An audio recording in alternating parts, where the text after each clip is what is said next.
Daily একটা মেয়ের সাথে শুয়েছি, ডেলি 2 লিটার মদ খাইছি। আল্লাহ বলছে খালি ফিরে আয় রে, তোর অপরাধ কতটুকু অপরাধ তোর, ফিরে আয়, মাপ চা, ইমান আন, ভালো কাজ কর।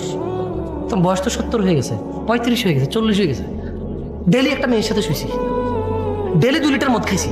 আল্লাহ ফিরে আসলে হবে?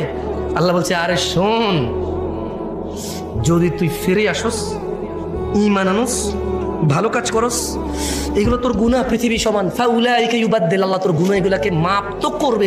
সব গুনাহকে, তোর নেকি নেই, তুই বয়স কম, বইরে যাবে কিছুদিন পরে, বা তুই জানিস না 20 বছর বয়সে মরতে পারিস, তোর তো আমল নাই, তো তোর সব গুনাহকে আমি আল্লাহ নেকিতে পরিবর্তন করে তোর নেকির পাল্লা দিয়ে দেবো। আল্লাহ, এটা কোনো হাদিস না যে আপনি জাল বলবেন, এটা কোনো হাদিস না আপনি দৈহিক বলবেন, এটা কোনো হাদিস না আপনি তর্ক বিতর্কে লেগে যাবেন। এটা সূরা, কোরআনের আয়াত, একেবারে আমি ব্যাখ্যাও করি নাই। আল্লাহ বলছে ইল্লা মান তাব, অতঃপর যে তওবা করে, ওয়া আমানা ঈমান আনে, ওয়া আমিলা আমালান সালিহা, ভালো কাজ করে, আল্লাহ তার সকল গুনাহকে নেকিতে পরিবর্তন করবে। এবার এই অফার আপনি নেবেন কিনা এটা আপনার ব্যাপার।